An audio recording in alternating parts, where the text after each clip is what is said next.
these guys, not only do they come and ask me and how to help them fight, they'll ring me at 10 in the night when something's wrong. You know, almost like my bloody kids, definitely don't need me. Got 30 of them.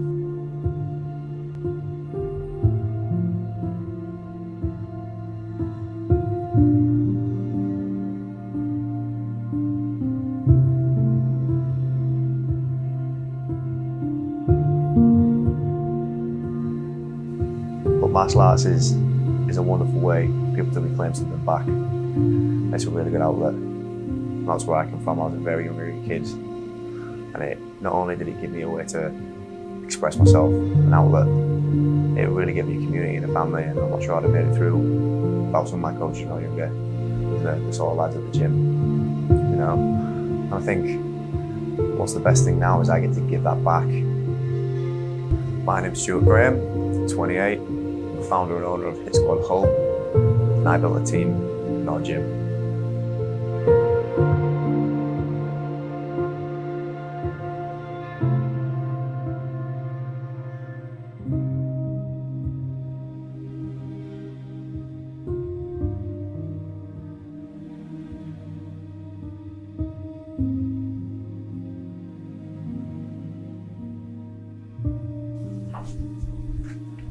Hi, my name's Sam Wilkinson. I'm 28 years old. I'm a coach here at Hitsquad Hull. I was maybe 13, 14 years old, and we met on not Beresford Field. It'll be a field in Brough. It was just like I went to Brough as a kid. I went to meet some friends. Everyone was like getting pissed on this like playing football field. But then Stu mentioned that he loved the film Never Back Down, right? Stu was super into Never Back Down. And I said, oh, no, I like mixed martial arts too. I do MMA. And when I was 15 years old, I met Sam Wilkinson, who'd already trained for a couple of years. Kind of like someone had sent him to me, to be honest. I think we both kind of needed each other at the time. I was a typical martial arts person. I was a very young, angry man. I think I needed something. I was probably off, I wouldn't say on a bad way, but definitely wasn't happy in myself. I found Sam, who was already training, and met him, said I'd come train the next day. Didn't believe me, as most people don't turn up. And yeah, the next day we turned up and we went at it. We met and we trained, and he brought some of his friends, but he knew nothing, but he just got after it. You know, he just like did his absolute best. Beat the hell out of me, to be honest, but came back and the rest is history. Off we went. Trained with me and like sparred me for like full hour, and just went for it. And from that moment on, I was like, we were good friends.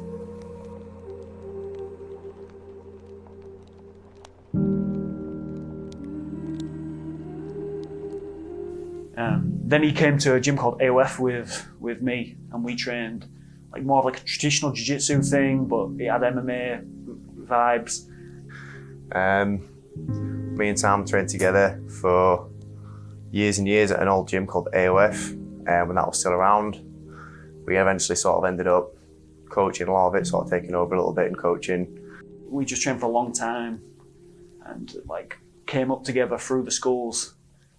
And then AOF, it died out, the MMA side died out because whilst the guy who owned the gym was great, the MMA wasn't really pushed very well, so we ended up going to Fight Ministry, where Mel Leafley was the owner, and we trained with Mel before. He'd sparred us. AOF went down to Fight Ministry, and Mel had sparred us, and Mel just absolutely smashed me in Stu's face, and like there was just no competition. He was like 40 years old, and he just caned us. Every takedown I shot, he just sprawled on me and crushed me. They Peruvian necktied me. Hi everyone, my name's Mel Leafley. I'm the founder of the Fight Ministry in Hull. Long road, long hard road. I met Sam and Stu, who walked into the gym one day asking for some mat space. It was one of them. I was kind of getting invaded by another club. Felt a bit funny. We give them mat space, they just did their own thing for a couple of weeks. And then I kind of thought to myself, well, why are we having two rival groups working against each other? Let's get our heads on. So we sat around the table, laid a little timetable out, and banged it. Become good friends. Gym went through the roof. I passed on an awful lot of time, let them coach, give me time to set more classes up. So yeah, we went to fight ministry. First off, we was training, and then we started. We was fighting ourselves, and just because we were so passionate about it, we started bringing guys up and helping them fight and taking them to fight shows, and that's how we got involved in the coaching side of things. And that's where we met George. So George was a funny guy. When he first come in the gym, he was only about 7 or 8. Nothing different to anybody else. Lively, giggly, annoying. Always asking questions at that age. Questions I couldn't have an answer, to be fair. But we just put up with him. And I actually knew every time he overspoke, he was doing press-ups.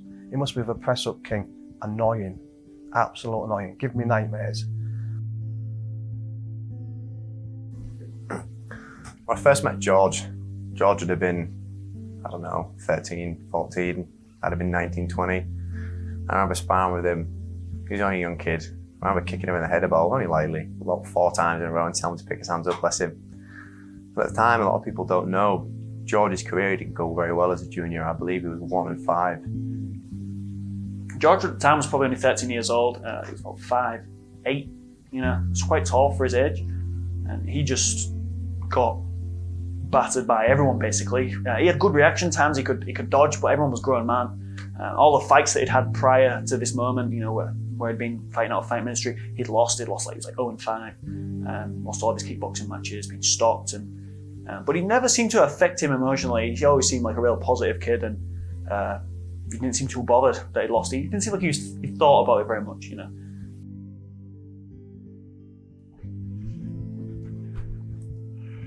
Hello, so my name's Paul. I'm George's dad. George, when he was younger, he was always sporty. Predominantly, he was into football. He used to play football. He wasn't a bad little player. He enjoyed it. Then when he was, about 6, 7 maybe, started going to judo at school. He seemed to enjoy it, go once a week, just running around on the mats and that. And he was still playing football at the time. And then I think football had changed the training. There was a bit of a clash, and I was taking his sister she had activities, and it was something I had to give. I couldn't be in 3 places at once. So I said to George, you have to choose between the gym or football, because you can't do all. And for George, it was just a no-brainer. He just dropped the football like that, and wanted to stay at the gym. So he carried on doing that. He started to get into a few little competitions. Predominantly, it was kickboxing, the competitions, and we went to gym shows, and predominantly George lost. It was tough. He fought some really good kids. Before we knew it, Mel had got George a fight. Got him a fight with this kid called Brogan Nags, who beat George twice. Brogan was a world champion. He beat George twice, but they'd specifically called Fight Ministry and asked for George again. So you can kind of see that they was using George to build up Brogan. And because he knew it'd be an easy fight, basically. Because it was short notice, Brogan's opponent had pulled out. That's what they were doing. So kind of me and Stu got this thrown upon us, like, oh, you're going to coach George for this? And I'm like, okay, it's a tough ask, right? But we did it anyway. Got a game plan, get inside, work the dirty boxing. I'd noticed that the team he was at, the guys weren't very good up close. And George went in the fight, and he did exactly that. But before that, in the changing rooms, he was super anxious, super nervous. More nervous than I'd ever seen him. Goes out, executes the game plan. The kid throws a strike. It misses, but it was the one that finished him last time before him. And when George come back to the corner, George was like, I don't want to do this anymore, I'm done. And we pulled him out in the corner. He retired. We had some emotional moments in the backstage. As a parent, it was tough to watch, because he got busted up on a couple of them. And the thing that always struck me, and this is how I sort of like knew that it was for George, was that he took it. The next day, he was on a downer the next day. Obviously, the house was a bit flat because he'd lost and he'd been a bit busted up. But all he wanted to do was get back to the gym. He could not get back in the gym quick enough. Next day, I'm at the gym teaching PTs. George is there in the morning training, and he's like taken on this personality that kind of reminded me of Conor McGregor. He'd just gone, I am the best fighter in the world, no one is as good as me. And that's that, take it or leave it. It was funny at first, but he just never stopped, and he just kept going. He's just told everyone, I'll never get tired. I'm the best, there's no one can compete with me. People thought he was being arrogant, which he was, but it was working for him. That this way of thinking allowed him to express himself very confidently in the sparring room and in the ring. And you see that from when we started bringing him into the cage kickboxing bouts, the cage K1 bouts. His first fight in that rule set, he absolutely mullered the kid. He just come out and put his crazy pace on him. And his body language was super positive and confident. There was not an ounce of quitting him. He went from somebody who quit in a fight, right, against a good opponent, but he quit in the corner, 1 round, to a guy who would never quit. You could shoot him with a gun and he would carry on fighting. And he just made this mental change. It was awesome. Fights again. Next fight, fights a kid called Carl. I cannot remember the gentleman's second name, but he was a nice guy. And he was from Scunthorpe. And Carl was 30 years old. George's dad, not really keen on the match because of how old the guy was. For me, it's just this my lad who can't tidy his bedroom, and he's getting put in a ring or a cage with these monsters. And everyone was telling me he'll be fine, don't worry. But I'm like, it's not your lad in there. Like, I was like, trust me, George, all he has is training, right? Every single day I see him whoop guys like Carl's ass in the gym. Okay, so don't worry, he'll win the fight. I don't even think it'll be competitive. Anyway, George ended up TKO'ing him in the first round, like 2 or 3 head kicks in a row, pretty badly, stopping it. The guy was like 34 years old, and we come out, George's parents, George throws his backpack on like the young nerdy 16-year-old kid he is, walking out with his parents, and we just see this guy stood there drinking a beer and smoking a cigarette, shaking from what's just happened to him. And the rest of George's kickboxing career kind of unfolded like so. It was just George putting a beating on guys, to be honest. He actually starts becoming difficult to work with because his confidence is just falling out of him, and he's being rude to his training partners. He's beating the shit out of people in the gym because he still has this thing in his mind that he's a young kid. He's not. He's a grown man now. He's 6 foot tall, 70 kilo, and when he kicks you and punches you, he starts to really hurt. And he don't just kick you once or twice. He throws like 18, 90 shots around. Never stops throwing shots, and then trying to hit him back was a nightmare for people. And we had to have a few words with him where we're like, come on, George, if you keep doing this to people in the gym, no one's gonna want to train with you. People are avoiding you in the sparring room, and you're not getting the work that you need because of the way you're treating people. And he did listen to that after a while and started to bring it down a little bit. And then he starts to, as this is happening, he's starting to compete in mixed martial arts, and that was the perfect venue for him because it allowed him to go all out freestyle, pretty much no rules, striking, wrestling, grappling. At the moment, we thought he was more of a striking guy. We thought he just had his kickboxing, his grappling was a bit underdeveloped. George's mixed martial arts debut was a really interesting one. George was like, you could see it in the gym, he'd maybe go a little bit harder than he should to a point. He was frustrated because he's already better than all these guys that were sort of fighting already, but he's only young.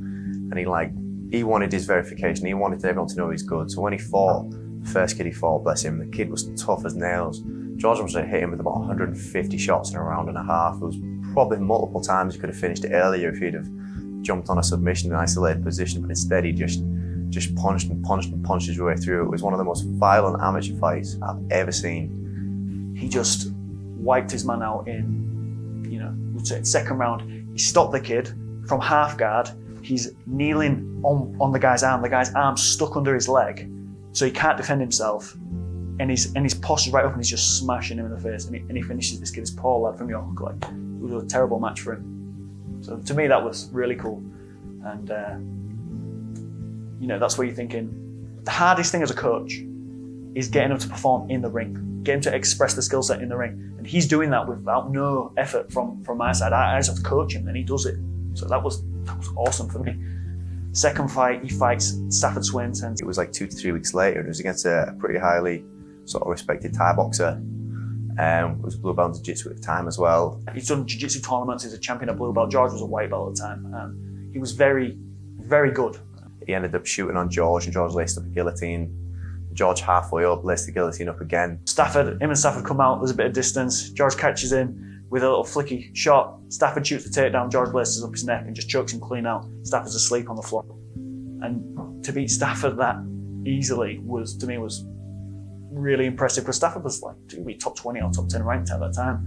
And it was George's second fight. Stafford's had like at least 10 fights. He was a beast. So yeah, that was an impressive win. And then third fight, he fights a 4-0 kid who was a Total Combat champion. Total Combat had a slightly lower level competition, but it was still good. This kid was at 70 kilo, a weight class up because George's opponent pulled out. And he was bigger than George, he had more experience than George. George came out and got the job done, but that was one of the first fights where we'd seen a bit more resistance. George showed his immaturity a little bit. He dropped down for guillotine a few times, and a few other things when they won there.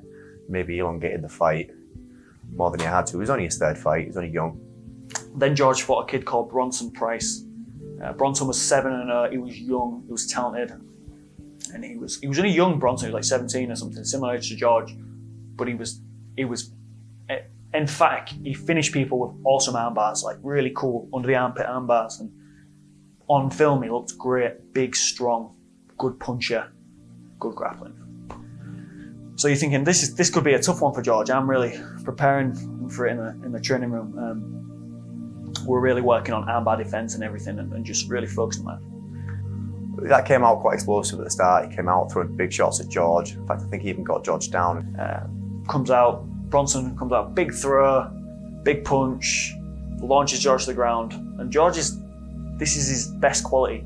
It's his persistence and his unwillingness to quit. He will never quit in the ring ever again, because he knows what it's like. Okay, he's been in that position and he has quit.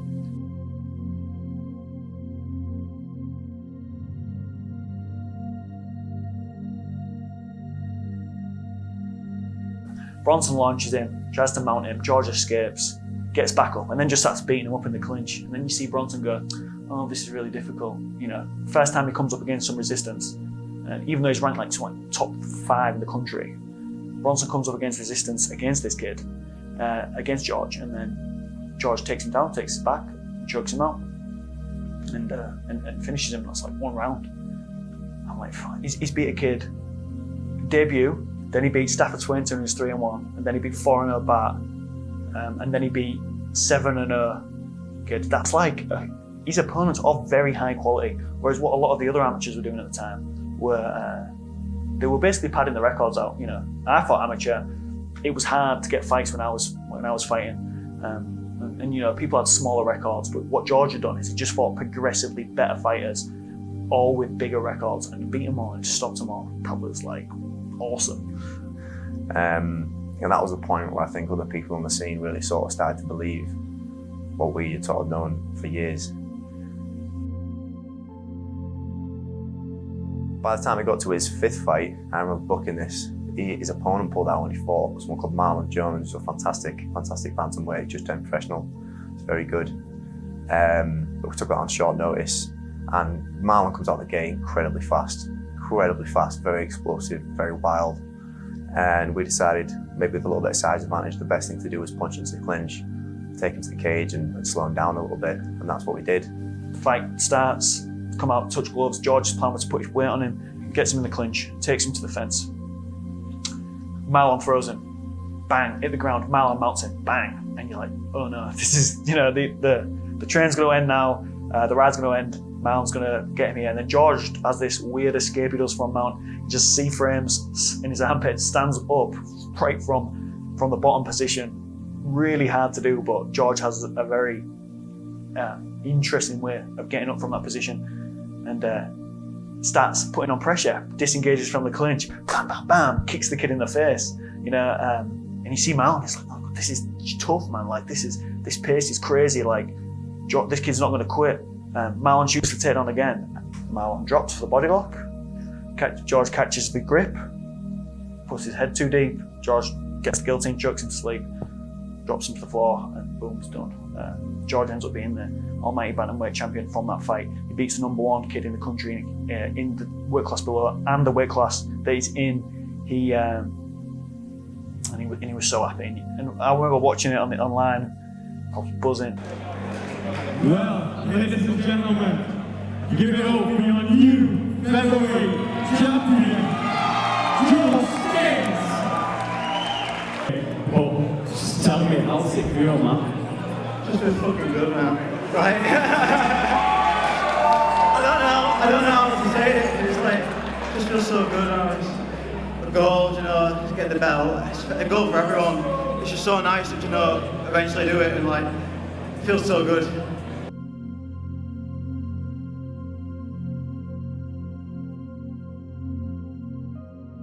After that, he fought a guy called Danny Mins, who had the title at the time. Danny's very good. Danny's also dropped down to bantamweight now.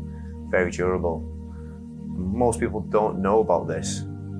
George was incredibly ill. He was in hospital for like 3 or 4 days after with a stomach infection. He vomited everywhere all out back after the fight. So the fight went 5 rounds and George was like looking tired. We was quite stressed in the corner. I'd never seen George look this fatigued. Got taken down a few times, got caught with a few shots. But that was George on his worst day. I'd not seen him in the gym for a couple of weeks after it. I didn't really think much of it. I thought he was just resting. But yeah, then like a year later, he's like, oh, you realised I had a stomach infection. I was in hospital. And so I'm like, what? So that's how mentally tough this guy is. Like stomach infection, vomiting, can't train properly, goes and fights 5-round MMA fight, has a dog fight, wins, comes out in the end and beats him. What champions do, he still managed to get it done. All the 3 judges have scored in favour of your winner and the almighty fighting championship featherweight champion in the red corner, George Skins.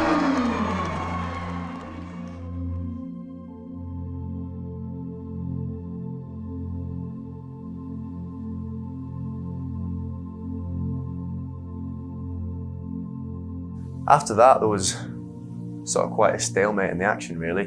Lockdown came, Sam Wilkinson went to the UFC Oman.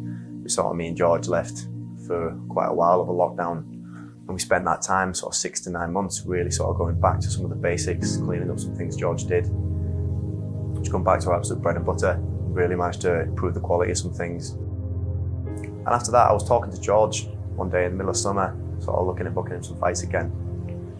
There's a kid in the weight class above called Teddy Stringer, a lightweight. Teddy had been murking people, beating some kids who'd gone pro, who were very well respected. And it was a style I'd like to see George deal with. And I literally said to George, I'd like to see him fight Teddy Stringer at some point. I think it's a good fight before you go pro.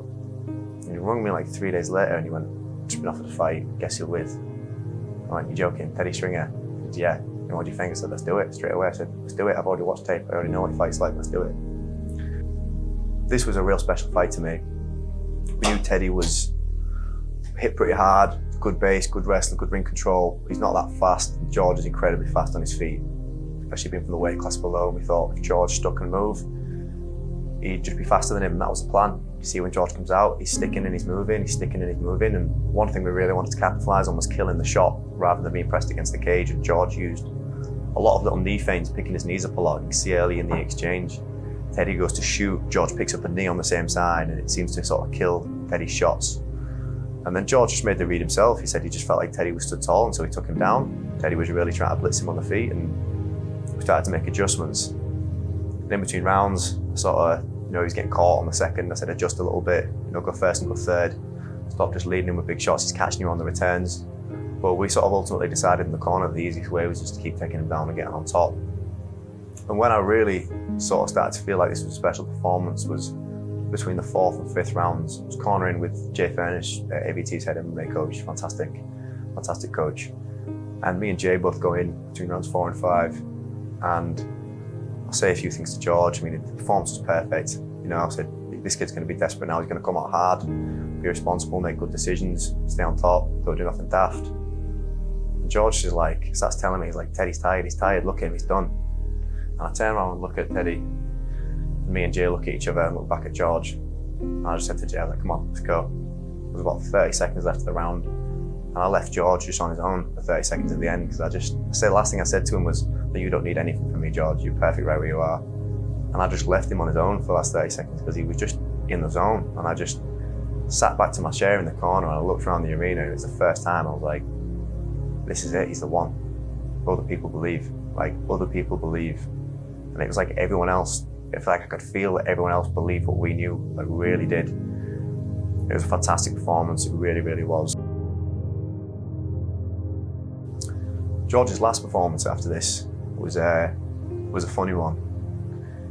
We had pull out after pull out after pull out. We tried to build a tournament on the BMF show for George, £500, winning if anyone can make it through. There were going to be 4 featherweights, 2 fights in one night, and nobody would take it. It was like one kid who was a bantamweight, no one would take it. We ended up getting a few other fights, and everyone, for whatever reason, had finally went to pull out, to blame him. And in the end, Ben Willis stepped up.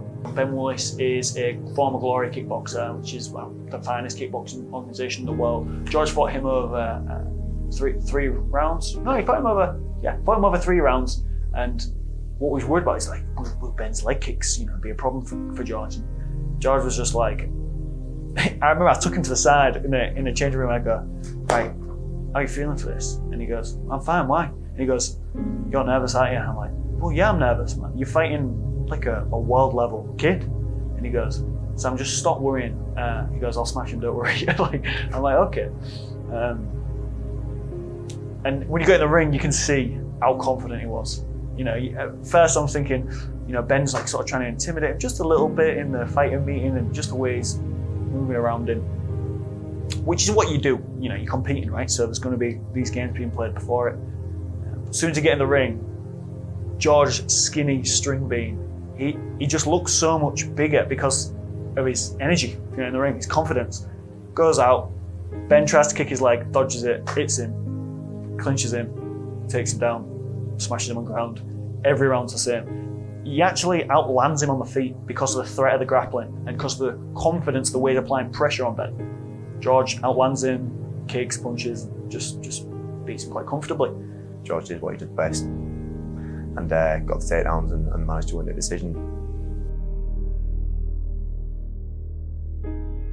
So for G's future, I think what I would really like to see is his career be developed around the European scene and some fights maybe in Dubai and Australia. I'd like to see him travel, compete around the world before he gets into UFC. So he's got experience cutting weight whilst flying, he's got experience with jet lag, and he's got experience with all of these challenges that come up that aren't there when you're fighting on the UK scene. So yeah, my dream situation is for him to be hitting the UFC around 26, 27 years old, fully developed, one of the best fighters in the world already, fights his way up the division, and then takes the title. That's what I see for G. He's got such a wealth of skills, but people rush this, There's guys now I know in the UFC that George could beat, right? But they're there too early, and those guys, no disrespect to them, but they're not going to make it. And my job is to make sure G makes it. So yeah, that's what I'd really like to see him do. Fight, in a couple of different, 2 or 3 different continents, and build up a good amount of experiences with the right tests, and then work towards the UFC then.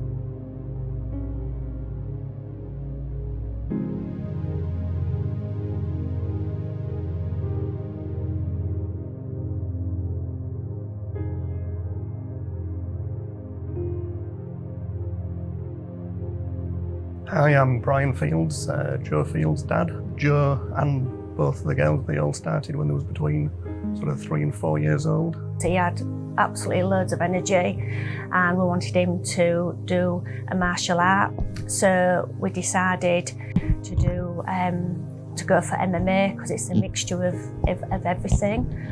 So I took him to the first one in Willoughby near Hull, and it was a ball of energy, like always.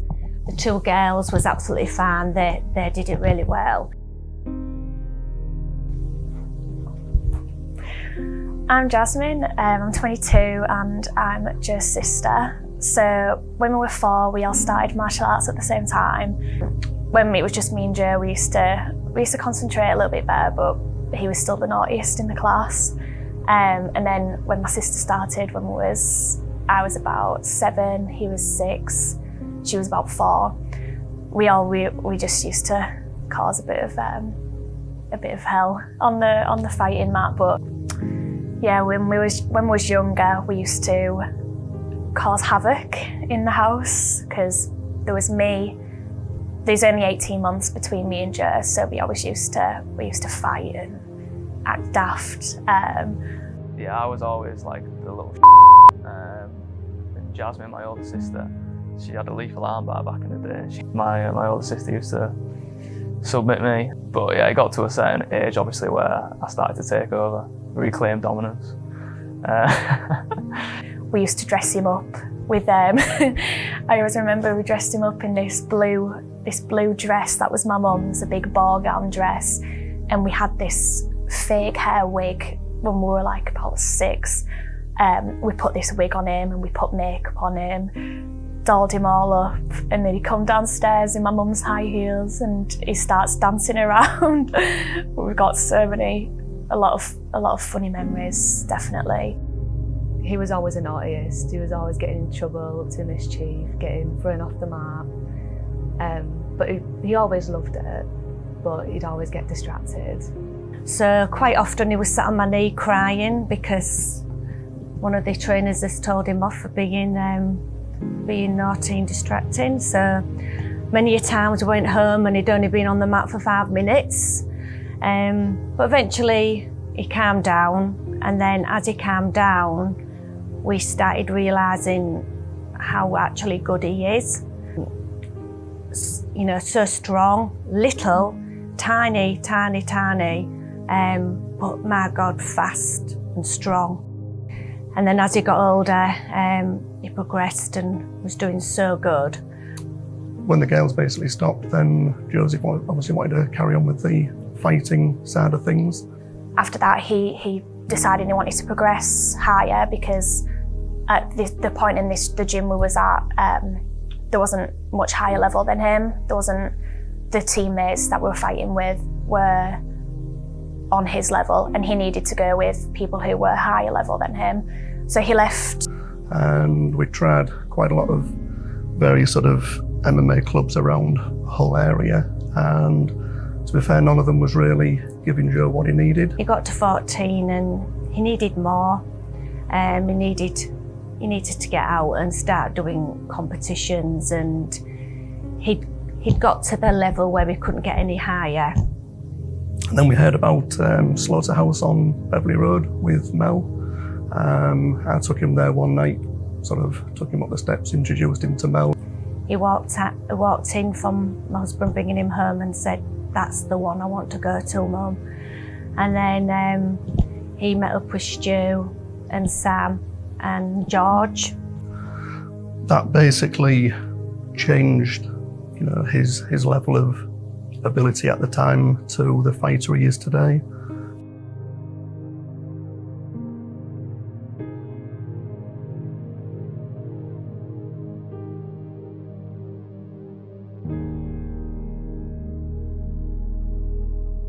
Hi, I'm Chloe, I'm 19 years old and I'm Joe's girlfriend. Me and Joe met when we were 16 years old. We went to the same college and school, and I remember seeing him for the first time outside of history class, and I just said to my friends, "Oh, I wonder who that boy is." From then on, you know, we got to know each other. I went to the same primary school as Joe as well, and I always knew he was interested in MMA, even from primary. His parents used to speak, and I know he used to go as a child. So when I actually met him and got to know him when we were 16, I just knew he was in love with MMA. I knew it was his passion. Joe never doubts himself, and he's a really, really confident person, and he always has been before his fights. And that's probably because of the amount of time and effort he puts into training. I've literally never seen somebody work so hard. Joe literally eats, sleeps and breathes MMA. And he's training all the time, and we do have to make sacrifices, but you know, I'm so proud of him I think what's really good for Joe, he's got so much support around him. Not only his friends, but his family as well support him. He's just got the perfect setup really to be so successful, and I really think he will be. I've always, ever since we've met, and will always be supportive of his MMA career. I'm so proud of him, and I know he'll get where he wants to be. But one thing I can say about Joe, he's not only my boyfriend, but he's my best friend too. And hopefully, in I'd say 5 years' time, hopefully, I'll be at the cage side of the UFC in America to watch him fight.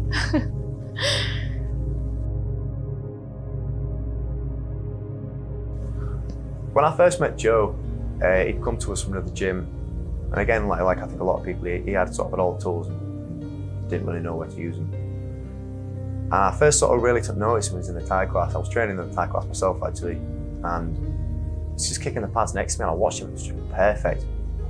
Shin turning over absolutely beautifully.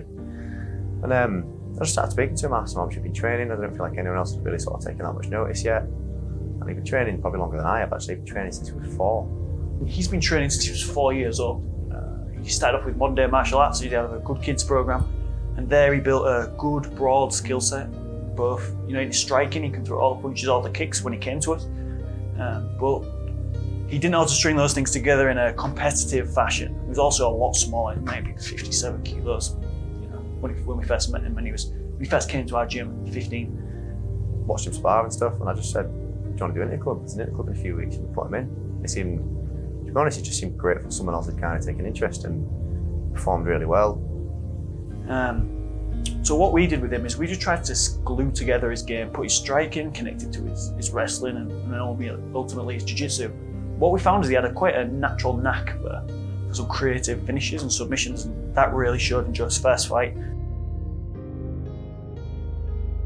When Joe had his first mixed martial arts fight, when Joe had his debut, I did something that I'd never normally do. I booked him a fight with a kid who'd had 4 or 5 fights. He was either 3-1 or 3-2. And I'd never normally book a fight like that with anyone, but I'd watched him and I really believed that Joe would beat him. Joe was always composed under pressure. And Joe was like, he's not like other people who've been doing it his entire life. We booked him in and ended up reverse triangling the kid in the first round in like sub a minute or something. Joe fought him on his first fight, finished him with a side triangle from the bottom. So kid takes him down after Joe catches him with a few heavy shots. Joe lands with his legs crossed around the head and arm.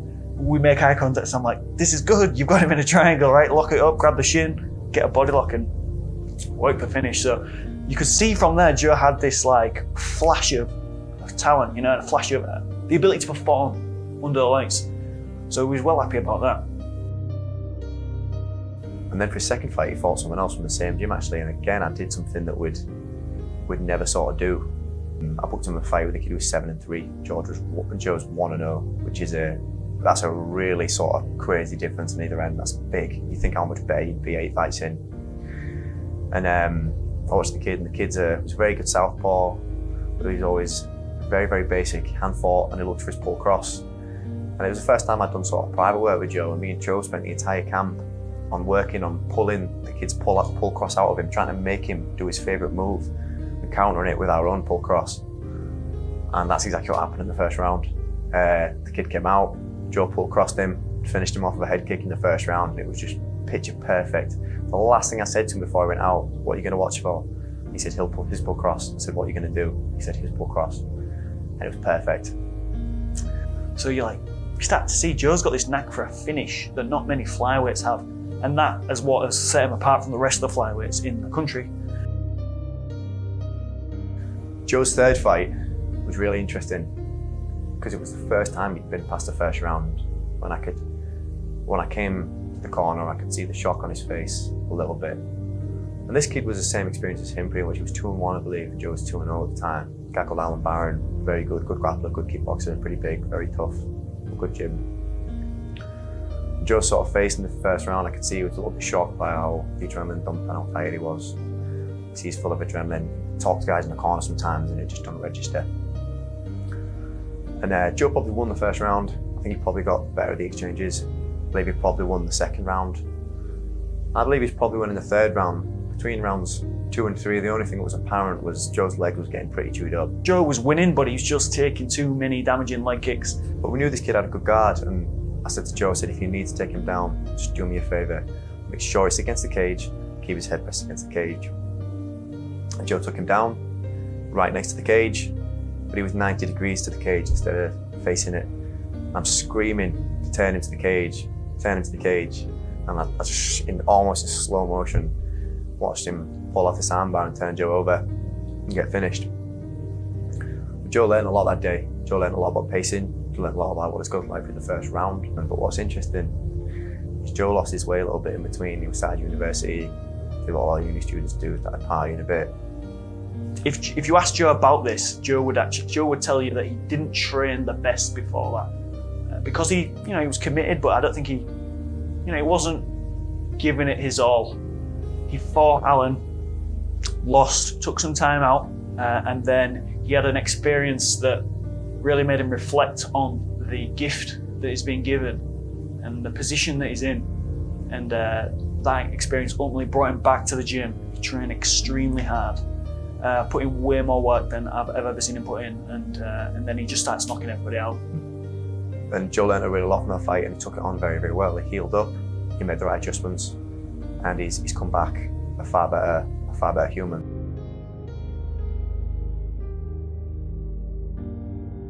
So Joe's last fight, I worked with him a real lot.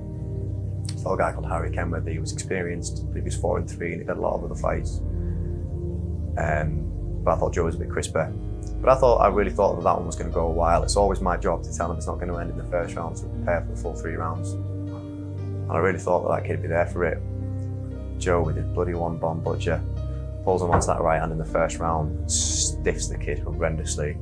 It was almost like a delayed knockout. Kid hits the floor, sits up for a second, and then just falls down again. And the guy was out for a long time. It got to the point where Joe Sarkowski was at the cage and he's looking at me and he's saying, "Is he all right?" And I'm nodding at him, saying, yeah, he's fine. Meanwhile, me in the corner and all the other team are looking at each other going, it was a bad one. And Joe's last performance was very similar. In fact, it was pretty much the same setup. Joe threw that fight, circled from orthodox to southpaw and finished him with the right hook. This time he circled from southpaw to orthodox and finished with the right hand. It was pretty much the exact same knockout, but in a different stance, same timing. And that's where the name, the one-bomb butcher, kind of comes from. He resisted it for a long time, and we just kept calling him it. I think slowly and surely, he's come to accept it. But since then, I have had severe problems with booking Joe fights. Guys that were supposed to fight him for titles, claiming that they couldn't, booking fights a week or 2 later on the shows. He should have been having a title fight in February, but they seem to be dodging him for some reason. Fight day, I'm actually feel physically ill on fight day. Even now, coming up to it, I wake up about 4 times in the night thinking about it, because he's my baby, he's my son, and I love him doing it and I want him to succeed, but in the next bit, it's like, I worry, it's a mother's thing, you do worry no matter what. I think it's worse for his mum watching, because obviously, they're sort of more nervous than maybe the dad who sort of watches more fighting than they do. The atmosphere when you're there on the fight day is just, you're full of adrenaline.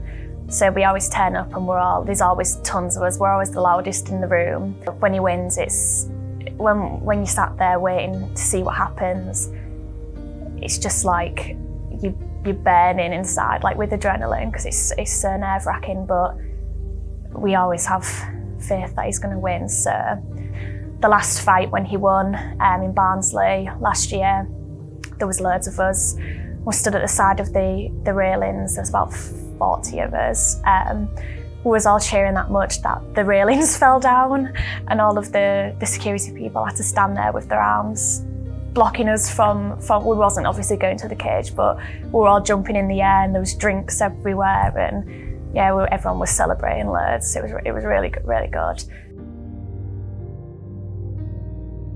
Before the fight, I don't really get nervous. The way I think about it is through the training camp, if I put in everything that I can in every aspect of my diet, my weight cut, training, if I don't skip anything, then there's nothing more I could have done. it's weird, like traveling down to the venue, and like obviously earlier on in the day I'm like just normal, like just chatting, having a laugh. But then when it gets closer, I kind of go a bit quiet and I just go a bit blank. Like I just don't really feel like nervous or excited. I just feel like no emotion. I'm kind of just like, yeah, just blank. And then get warming up and get my mind in the right place. But it kind of already is through my preparation. Parents support me massively. My dad owns a butcher shop, so that's ideal because I get all my meat and top quality food from him basically, and then I just have to buy like veg and carbs and other things like that. But he basically takes care of my diet, and then obviously my mum supports me massively too. I'm a bit of a mummy's boy, so yeah, she supports me too. My whole family do. Everyone close to me and around me supports me massively, which just makes like my life easier and kind of drives me more. So I don't want to just succeed for myself. I want to also succeed for them and like be able to give all these people that support me and put time into me. I want to be able to give it back in the future, which I think I'll be able to do. And then future aspirations. So I've got like big aspirations. I've got all my plans set out. I want to be the best flyweight, the most dominant flyweight ever, really. I don't see the point of setting my goals anywhere lower. I want to be the best. I want to be the UFC champion. And I honestly believe I can achieve this. I'm talented. I put in the hard work. I'm smart with my training. And I honestly believe one day I will be the UFC flyweight champion.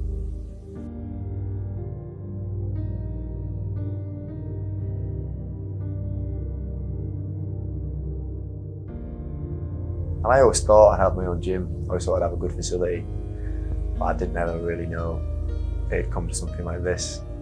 But what's interesting is I spent all this time building it up, and poured my heart and soul and my bank account into it. But now the real work begins. Now we get to do the real work.